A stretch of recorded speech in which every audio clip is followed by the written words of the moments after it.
Jack and Jill. Jack and Jill went up the hill to fetch a pail of water. Jack fell down and broke his crown, and Jill came tumbling after.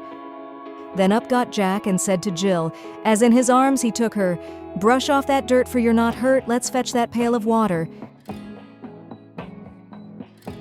So Jack and Jill went up the hill to fetch the pail of water and took it home to Mother Dear, who thanked her son and daughter.